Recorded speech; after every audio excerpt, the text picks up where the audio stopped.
Introduction: How steppe nomads lived comfortably in extreme conditions using portable survival techniques. Imagine, just for a moment, that everything familiar disappears.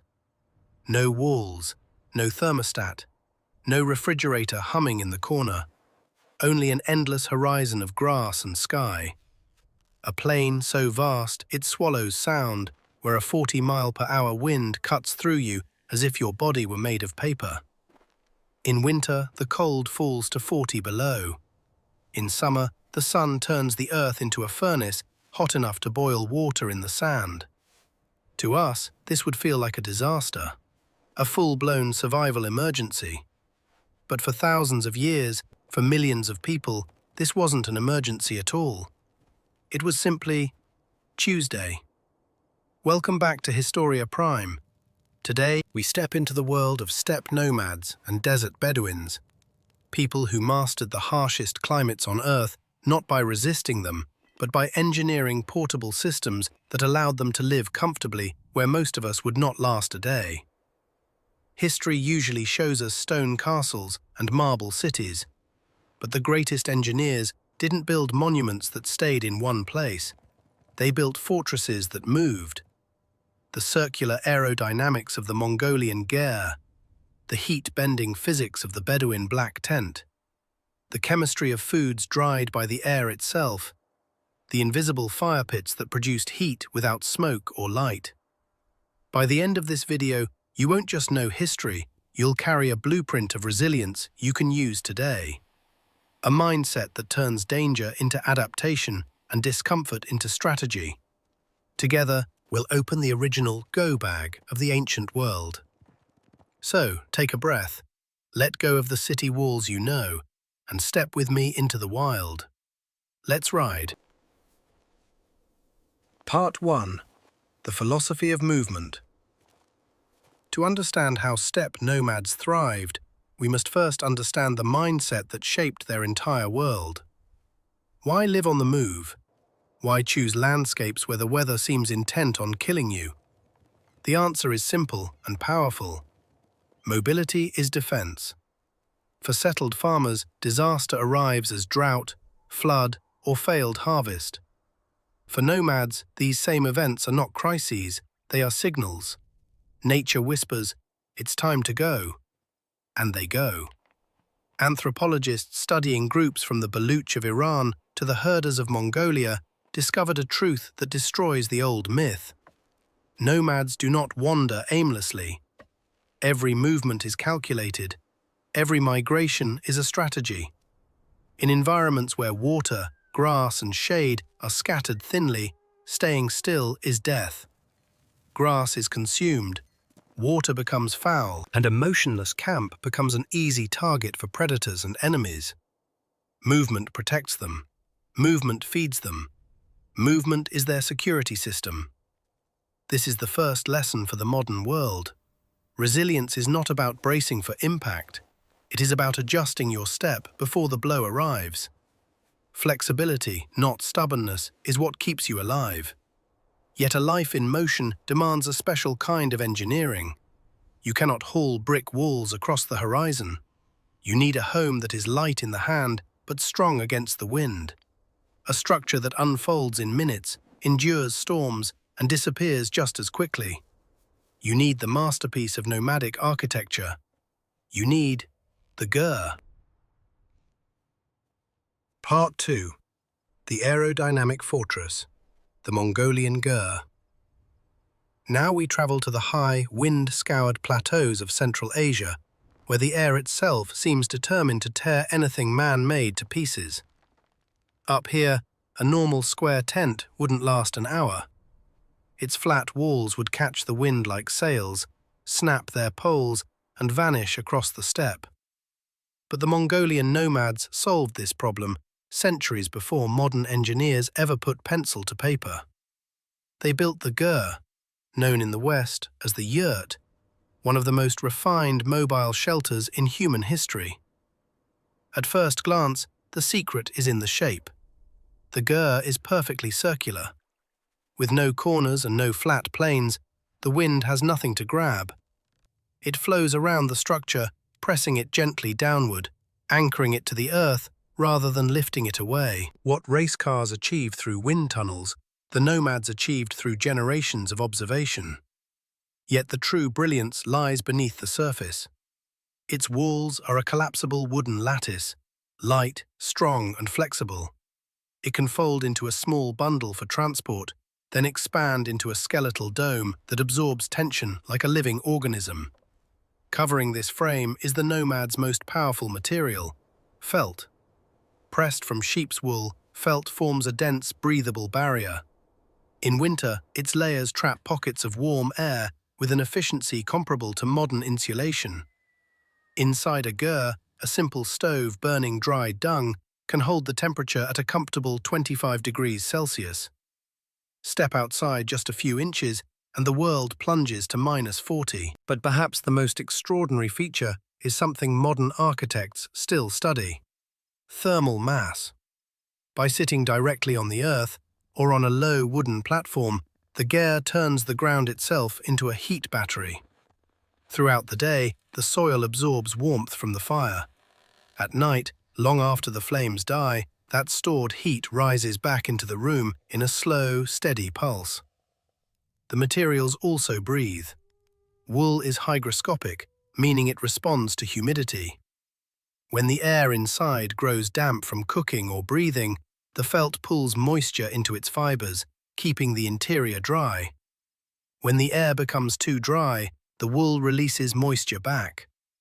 Without electricity, without sensors, without machines, the ger becomes a self-regulating HVAC system, and this leads to a powerful lesson for the modern survivalist. The key to staying warm isn't brute force heating. It's creating a microclimate. A small, rounded space traps warmth more efficiently than a large, square one. Shape becomes survival. But while the ger conquers the cold, a different environment presents the opposite challenge.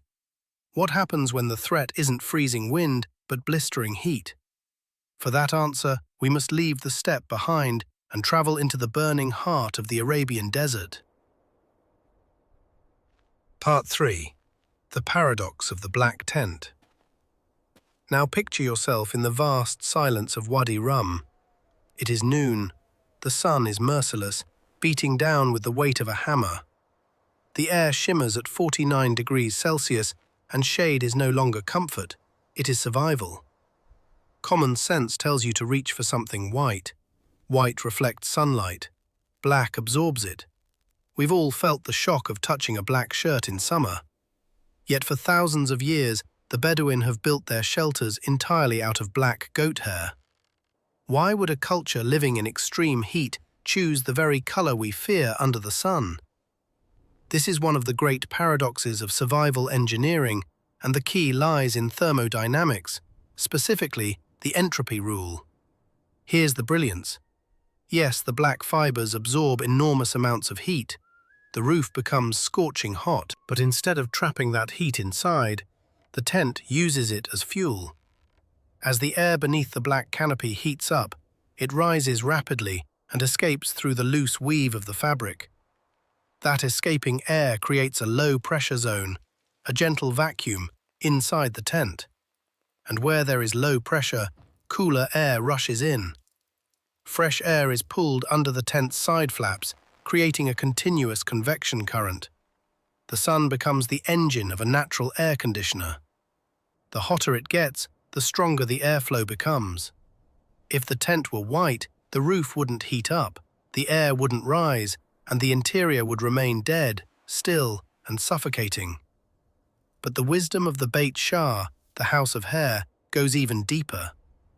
The textile itself behaves like a living organism. When dry, the coarse goat hair leaves tiny gaps between fibers. Light filters through like distant stars, and breezes pass effortlessly into the interior. Yet when the sky turns dark and desert rain begins to fall, everything changes. The moment water touches the fibers, the goat hair swells. Each strand expands and seals the gaps, turning a breathable shelter into a waterproof shield. When the storm ends, the fibers dry, shrink, and reopen. ventilation restored, comfort restored. A smart textile, engineered not in a laboratory, but shaped by centuries of adaptation. And here lies a powerful lesson for our own lives. The obvious answer is not always the correct one. Survival isn't about resisting the environment. It's about understanding its physics and bending them to your advantage. The Bedouin didn't fight the desert sun. They enlisted it as an ally. Sometimes, the energy that threatens you is the very energy that can save you. Part 4. The Fortress of Clothing. Now that we understand the shelters nomads lived in, we need to understand the shelter they wore. And this is where one of the harshest truths of the steppe comes into play. A truth repeated by every seasoned outdoorsman across the world. Cotton kills. It sounds dramatic, almost exaggerated, but on the open steppe, it is not a warning. It is physics. When cotton gets wet, from snow, from sweat, from the moisture of your own breath, it collapses. The tiny air pockets that once kept you warm disappear. The fabric clings to your skin, cold and heavy, and begins conducting heat away from your body up to 25 times faster than air. In freezing temperatures, sweating in cotton is the same as wrapping yourself in a sheet of ice. Nomads understood this centuries before microscopes or thermodynamics. Their survival depended on choosing the right material, and that material was wool. Wool is nature's most intelligent fiber. Each strand contains a natural crimp, a wave-like structure that traps air and creates millions of tiny insulation chambers. But what truly sets wool apart is its dual nature. On the outside, it repels water. On the inside, it absorbs it. Moisture gets pulled away from your skin and into the inner core of the fiber, while the surface remains dry to the touch. Even when damp, wool continues to insulate. And as it absorbs moisture, something remarkable happens. It releases a small amount of heat. Wool warms you even as you sweat. Nomads didn't wear clothing, they wore systems. And this is where the principle of layering, now used by mountaineers and modern militaries, was born. First comes the base layer, touching the skin, whose only mission is to move sweat away from the body. Then comes the insulation layer, responsible for trapping heat. For the nomads, this meant wool, or fur, or both. Finally, there is the shell layer, a barrier against wind, sleet, and sand. This might be leather, heavy felt, or tightly woven hides. Even in the blistering deserts of Arabia, the Bedouin applied the same logic. Their flowing robes, the jalabiya, used the same chimney effect as their black tents. Air circulates beneath the fabric, cooling the skin naturally as the wearer moves. It is not just clothing, it is climate control. And this brings us to a modern takeaway that can save lives in winter storms and freezing mountainsides. Before you head outside, before you build a survival kit, before you pack for a cold hike, check the label. If it says cotton, leave it behind. If it says wool, or a synthetic designed to act like wool, add it to your essentials. In extreme environments, the right clothing is not comfort, it is armor. Part 5. Invisible Fire. The Dakota Fire Hole. Now that you have shelter around you and warm layers on your back, you face the next question of survival. How do you create heat you can depend on? How do you cook food, boil water, or warm your hands when the steppe wind is so fierce it blows out the flame before it even forms? And what if you must stay hidden?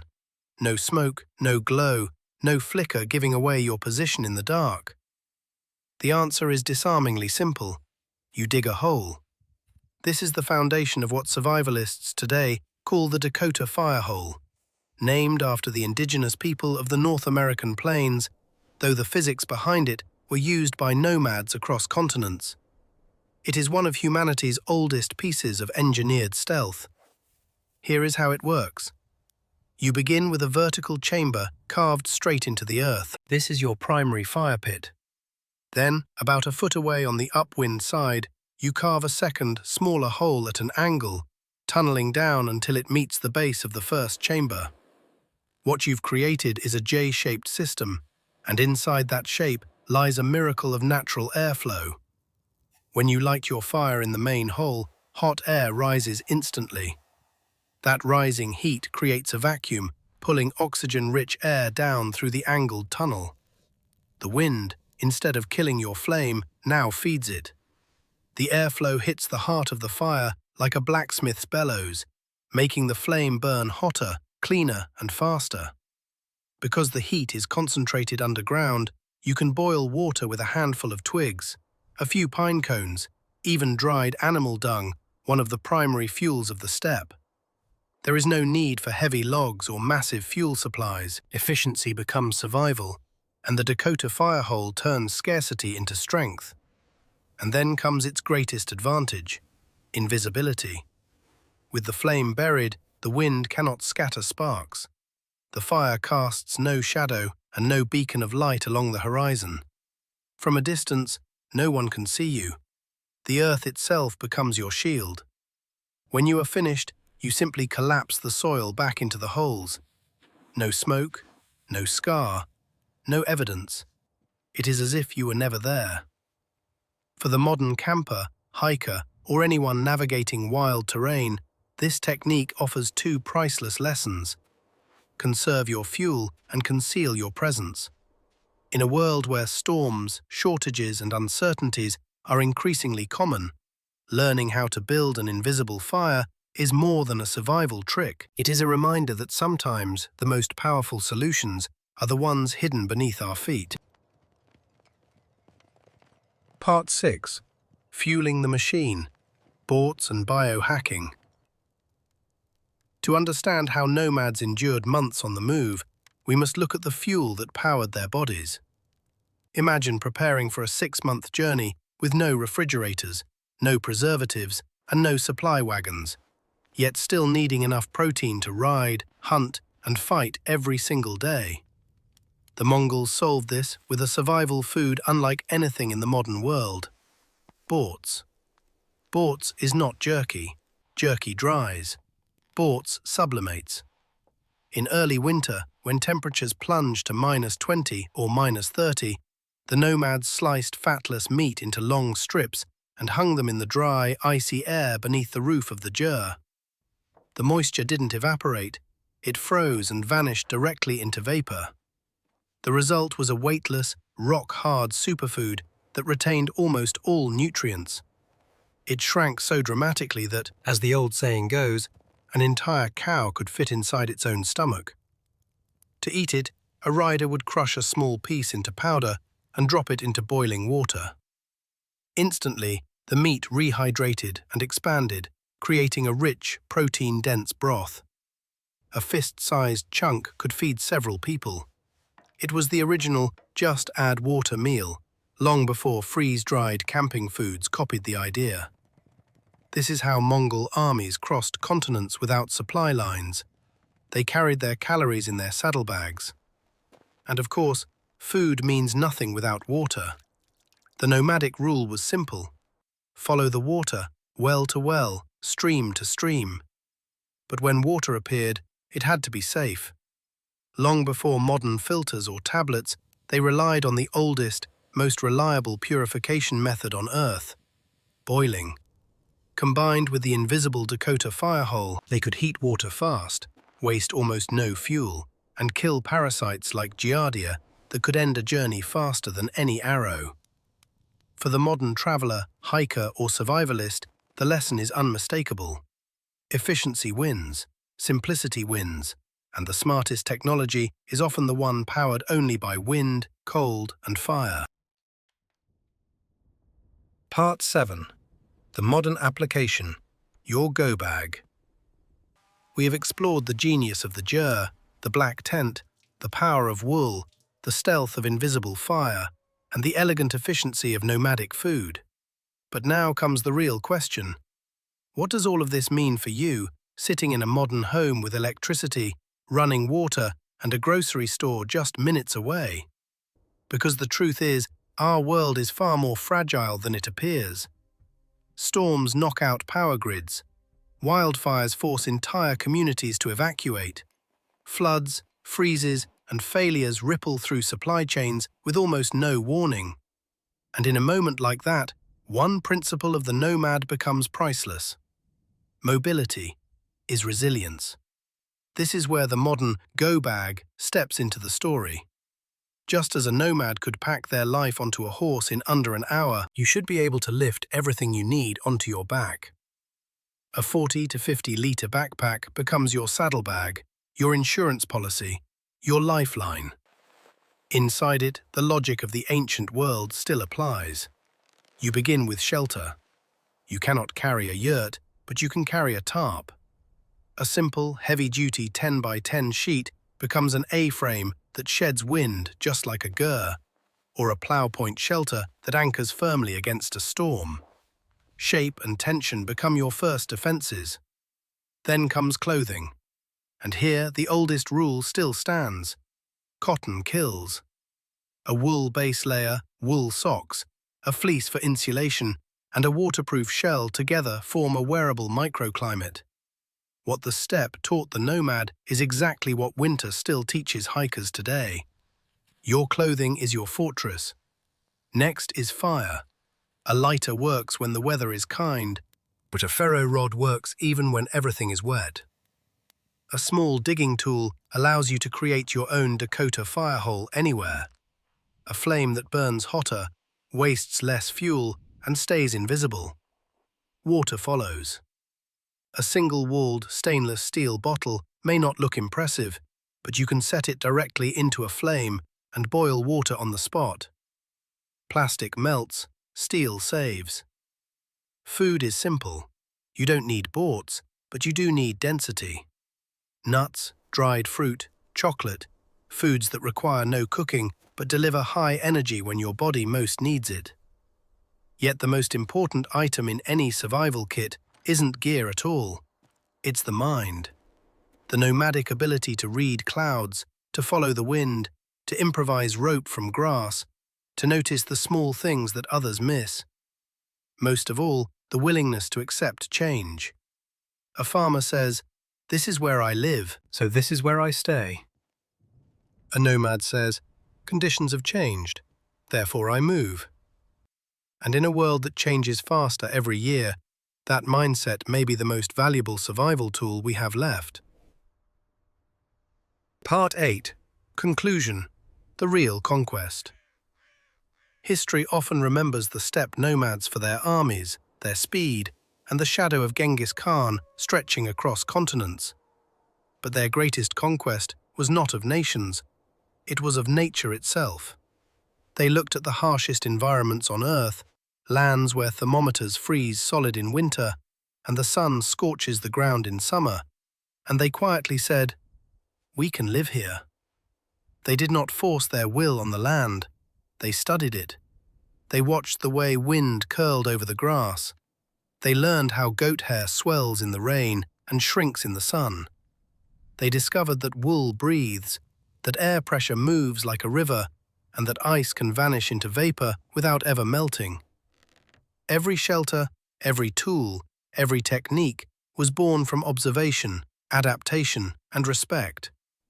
They were, in the truest sense, scientists of the open plain. Today, surrounded by modern comforts, we have gained convenience but lost resilience. When the lights flicker, when the furnace goes silent, when the world outside reminds us it is still wild, we feel fear. Yet the nomads offer a different path, one built not on gear but on mindset. If we learn to layer our clothes with intention, to read the sky and the wind, to see mobility as strategy instead of failure, then the cold becomes less of an enemy, the heat becomes less of a threat, and the world, even in its harshest moments, becomes something we can navigate rather than fear. Because with the right knowledge, there is no bad weather.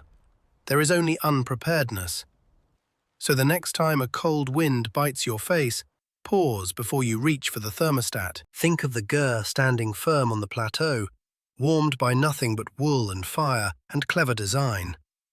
Think of the black tent in the Arabian desert, turning scorching heat into a cooling breeze. And then ask yourself the question that shaped civilizations. If I had to leave today, could I survive? Thank you for watching Historia Prime. If this journey into the science of ancient resilience sparked something in you, strike the like button like flint against steel and subscribe to join our growing tribe. And in the comments, tell us, which ancient survival skill do you believe matters most today? Until next time, stay curious, stay prepared, and above all, stay resilient.